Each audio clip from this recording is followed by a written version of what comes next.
ازيكم عاملين ايه؟ يا رب تكونوا بخير. حلقة جديدة وفيديو جديد. النهاردة طبعا هنتكلم عن ماتش اتلانتا وريال مدريد.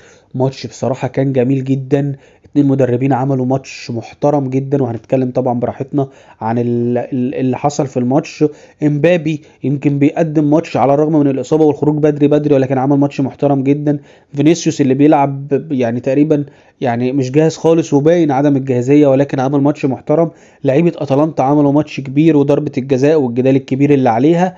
فتعالوا يلا بينا نخش على الحلقة ونتكلم براحتنا ونفصص الماتش ونشوف كل مدرب من الاتنين مدربين عمل ايه، وازاي اتلانتا وجاسبريني يعني احترموا ريال مدريد بزيادة لدرجة ان هم تسببوا في خسارتهم بصراحة. وده اللي انا شايفه. وطبعا الاهم هو رأيك تحت في الكومنتات. وما تنساش وانت بتقولي رأيك تحت في الكومنتات انك تدعمني بالشير واللايك والسبسكرايب للقناة، وتفعل زر الجرس عشان يوصلك كل جديد. ويلا بينا بقى نخش نفصص ونتكلم براحتنا. فيلا بينا. ريال مدريد واتلانتا يا جماعه، بصراحه الماتش ده ماتش كان حلو بصراحه، وفي كوره حلوه من الفرقتين، وفي تفكير من الاتنين مدربين، وفي شغل بصراحه كان شغل باين جدا على ارض الملعب.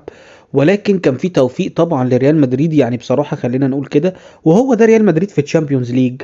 يعني توفيق مع مجهود. خلينا نقول برضو ايه، انه مش كله توفيق ومش كله حظ، ولكن في قدر كبير من الحظ والتوفيق بصراحه موجود مع ريال مدريد.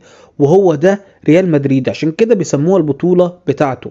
فعلا البطولة بتاعته لانه عنده توفيق فيها كبير جدا، زائد ان هو برضو على ارض الملعب بصراحة في شغل بيتعمل، في لعيبة محترمة، في لعيبة بتأدي اداء مميز. وده اللي بصراحة شفناه امبارح من الفرقتين ومن الاتنين مدربين، سواء كاسبريني او انشيلوتي او لعيبة ريال مدريد او لعيبة اتلانتا. فتعال نقول لك يعني نتكلم براحتنا شوية. وطبعا التشكيلة في اول الماتش بالنسبة للريال، طبعا كان في خط الظهر بقى بيلعب تشاوميني تاني ماتش على التوالي، هو وروديجير واتنين لعيبه بقى. يعني خاصه روديجير اصلا من اللعيبه المستفزه جدا، اللي بتضايق المهاجمين جدا. وعلى فكره لو انتوا لاحظتوا هتلاقوا ان الدكاتلاري خرج من الماتش من اول ربع ساعه كده، خرج بره الماتش. روديجير عرف ان هو بالضغط عليه وبالحنكشه وبالشده وبالضربه وبالزغده في الجنب الكلام ده كله قدر ان هو يخرجه بره الماتش.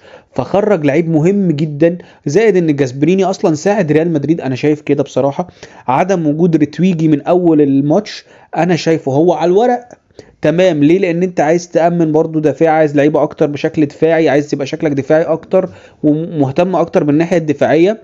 ولكن روتويجي كان مهاجم هيخلي، يعني اصلا روتويجي من المهاجمين اللي هم الرخمين وعنيف وعنده الحته دي، فكان هيبقى نافع قوي مع روديجير. كان ده هيضربه كف، ده هيضربه شلوت، ده هيخش معاه في تاتش انما ديكاتلاري لعيب يعني لسه كده كوتي خالص. فما قدرش ان هو يعني يخش معاه في المجادله دي. حتى كان دايما لما بتيجي عليه الكاميرا دايما بيشاور للحكم، دايما مش عارف ايه اللي هو انا مش عارف اتعامل مع الشخصيه دي، مش عارف اخد معاها حق ولا باطل.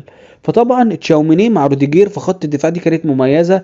معاهم جارسيا اللي انا بشوفه بصراحه زي ما قلت في مره واثنين وثلاثه، اللاعب ده هيجي يعني جاي لريال مدريد على فكره، ليه مستقبل كويس قوي. لعيب سريع، لعيب عنده الحته بتاعت الناحيه الهجوميه والدفاعيه الاتنين مع بعض.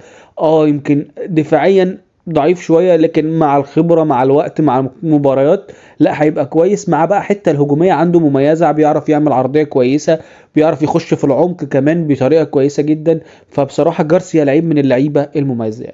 انما في الناحيه التانيه بقى فاسكيز اللاعب اللي دايما بنتكلم عنده، اللي هو مستواه يعني دايما ثابت، ولا هو 10 من 10 ولا هو 5 من 10، لا هو لعيب 5 من 10 أو 6 من 10. فبيديك كل ماتش الخمسة أو ال6 من 10. فأنت ما ينفعش تطلب منه أكتر من كده، هو ما عندوش أصلا، مش هيقدر يديك أكتر من كده. ولكن امبارح طبعا استغلوا جاسبريني احسن استغلال، مع طبعا عندك لوكمان طبعا اللي هو نجم الفرقه بتاعتك، هو بيلعب على الناحيه دي. فطبعا كانت الضغط من الناحيه دي كبير جدا. شفنا طبعا الجون الاولاني ضربه الجزاء اللي طبعا فيها كلام كبير، وفيها ناس كتير اتكلمت وناس قالت لا طبعا مش ضربه جزاء، وناس قالت ضربه جزاء. ولكن انا عندي هنا نقطه مهمه جدا في ضربه الجزاء دي. لان طبعا ضربه الجزاء دي مشكله كبيره. اولا لو انت بتسالني عن رايي الشخصي فانا شايفها مش ضربه جزاء. رايك طبعا الشخصي ده مهم جدا بالنسبه لي، يا ريت تقولوا لي تحت في الكومنتات لانه هيفيدني جدا. ولكن انا المشكله الكبيره فعلا عندي الحكم صفر ضربه جزاء، وراح مفيش ثانيتين حط ضربه الجزاء شاطها دي كاتلاري جون اتحسبت، ما رجعش للفار ولا فكر انه يعمل حتى تكنولوجيا الفار ولا اي حاجه، مفيش، هو حسب ضربه الجزاء اتلعبت اتشاطت جون خلصت. فده كان في مشكله، ليه ما رجعتش للفار؟ ما انت عندك الفار وعندك ان انت تتأنى وتشوف، لان الكرة من بعيد طبعا لو انت بتشوفها لاول مره انت هتشوفها من اول، انا اول يعني وانا بتفرج على الماتش اللعبه الاولانيه قلت ضربه جزاء وش، انما مع الاعاده طبعا باين جدا ان تشاوميني ما لمسوش اصلا، ما لمس كولاسينيتش. في ناس طبعا بتقول لك ان هو يعني لمسه خفيفه، لا يعني اللمسه دي هو رجليه باينه جدا، هما الرجلين الاثنين خبطوا في بعض، اللعيب وقع، ما حدش جه جنبه. يعني تشاوميني يعني لو هنقول ايه ربع في المية مثلا، فالربع في المية ده لا في ماتش مهم زي ده، في ماتش كبير زي ده، الحاجات دي ما بتتحسبش. ولو كان رجع للفار الحكم ما اعتقدش ان هو كان هيحسبها.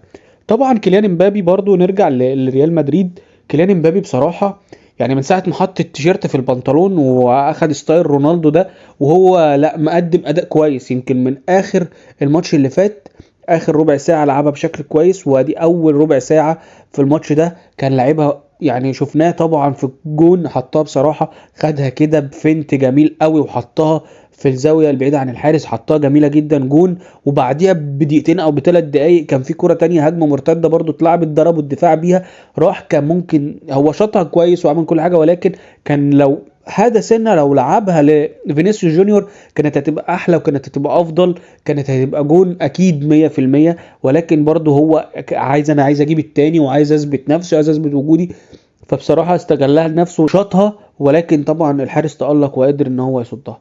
لكن لو كان بصاها لفينيسيوس جونيور كانت هتبقى مميزة جدا. ولو رحنا بقى لفينيسيوس جونيور اللي امبارح عمل جون واسيست، واللاعب يعني بيلعب ب 25%، فيعني ده ككلام واحد مفيش اي حد هيتفرج على الماتش ومش هيقول اللي انا بقوله ده. فينيسيوس جونيور امبارح بيلعب ب 25% من طاقته، لسه مش قادر يجري، لسه خايف ان هو يخش التحامات، لسه خايف اصلا يجري بالكرة فترة طويلة، لا عايز على طول الكرة بتجيله بقى عايز يخلص منها، عايز يعمل التمرير، عايز ياخد سبرنت خفيف كده ويباصي او يشوت، مش قادر ان هو يجري مسافات طويلة، مش قادر ان هو ياخد الكرة ويروح زي ما بنشوفه مثلا من نص الملعب ويروح رايح على الجون على طول، لسه مش قادر يعمل الحاجات دي. فالكرة معاه دايما حتى برضه بيتكعبل كتير، شفناه في الشوط الاولاني اتكعبل له بتاع 3 4 مرات، في الشوط الثاني برضه اتكعبل له بتاع مرتين ثلاثه، لسه الواد مش فنت. ولكن شوف بال 25% من بتوع فينيسيوس جونيور قدروا انه يجيب جون جميل جدا. طبعا هي مشت معاه والكره راحت له كده من مدافع اتلانتا ماشي، ولكن الراجل حطها حلوه. وفي الكره الاسيست انا اصلا ما توقعتش ان ده فينيسيوس جونيور، انا كنت يعني والكره بتتلعب ده فينيسيوس، هو ايه اللي جاب فينيسيوس هنا اصلا؟ فاهمني؟ فينيسيوس في نص الملعب، ايه ده قبل نص الملعب يعني قبل ال 18 بتاع ريال مدريد بشويه، بيعمل كره طوليه جميله جدا لبيلينجهام اللي عمل فنت حلوه قوي، وكان لاعب اتلانتا وحطها جون برده جميل عشان يبقى 3-1 لريال مدريد. وطبعا لو رجعنا تاني لريال مدريد فعندك طبعا بعد اصابه امبابي انشيلوتي بصراحه طبعا رجع بقى لل4-4-2 دايموند اللي بيلعبها من السنه اللي فاتت بتاعت بيلينجهام، ولكن كان فيها ميزه اكبر ان هي دياز طبعا في اول الماتش كان بيلعب 4-3-3 عادي جدا، دياز هو اللي ناحيه اليمين. يمكن اصابه امبابي دي فادت دياز قوي، ليه؟ لانه دخل نص الملعب وخد بقى الحريه الكامله، العب بقى في الحته اللي تعجبك، عايز يمين ماشي شمال ماشي، خلاص انت كده كده بتلعب برودريجو وفينيسيوس قدام، وفي نص الملعب سيبايوس اللي عمل ماتش محترم جدا. وسيبايوس يمكن اتصاب امبارح، ولكن لغايه ما اتصاب كان عامل ماتش محترم جدا وعمل اداء مميز جدا بصراحه، وكان واحد من اهم العناصر اللي موجوده، وبيثبت ان هو لو خد فرصه ممكن يجي منه جدا.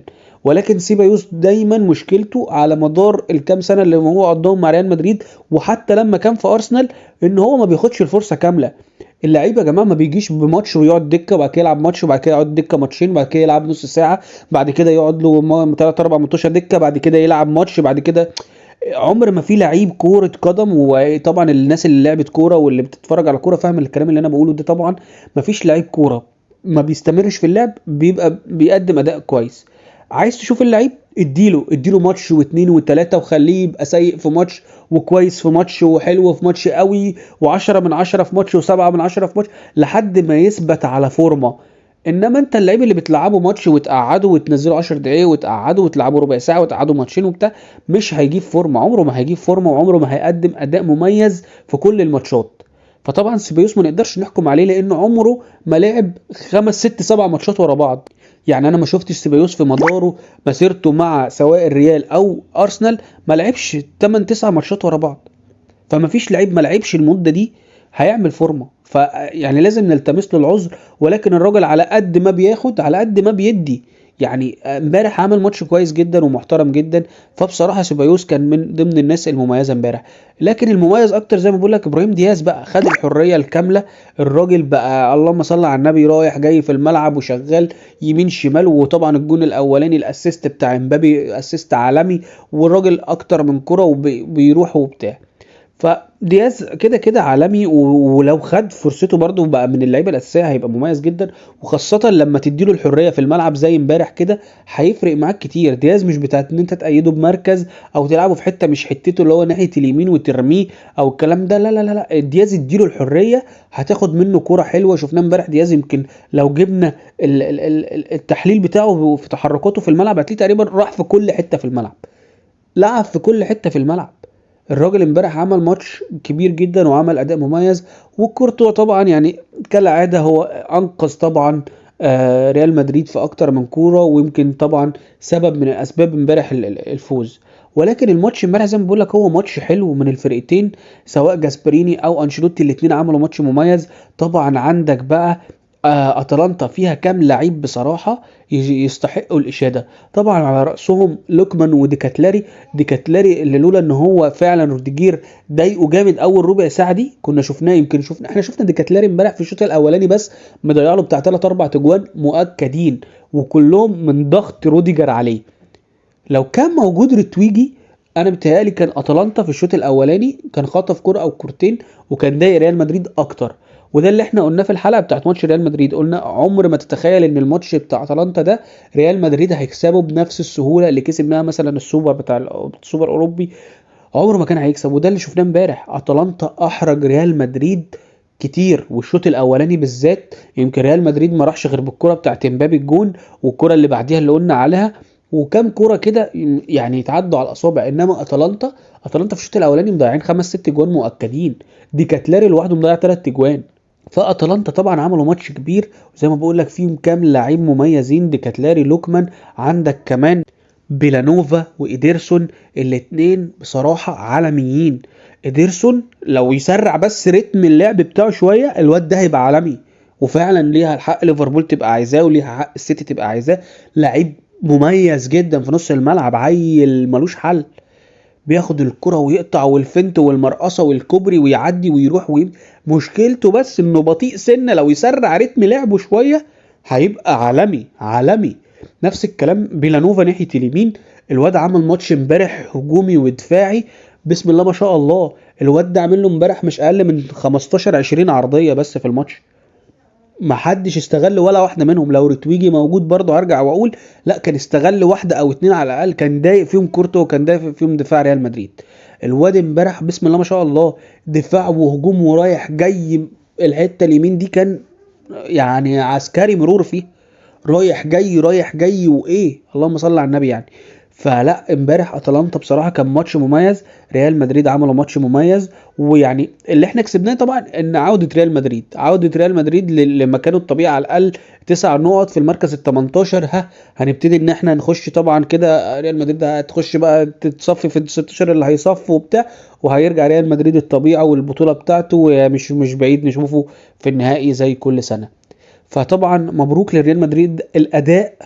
الاداء هو رقم واحد بالنسبه لي. ريال مدريد فعلا الماتش بتاع امبارح ده على الرغم من الاصابات، على الرغم من ان اللعيبه مش في الجاهزيه الكامله، ولكن عملوا ماتش محترم جدا. نفس الكلام اتلانتا. يمكن ريال مدريد كسر بقى سلسله الانتصارات وعدم اللا هزيمه، ولكن عملوا ماتش محترم. طبعا بيلعبوا منافس كبير جدا زي ريال مدريد، فكان لازم يتعمل له حسابه ويتعمل له احترامه. ولكن جاسبريني ادى ريال مدريد قدر كبير جدا على اسم ريال مدريد. ولكن انت لو كنت لعبت هجومي اكتر شوية وما خفتش كان ممكن تحرج ريال مدريد اكتر من كده، وكان ممكن تخرج على الاقل بالتعادل في الماتش ده.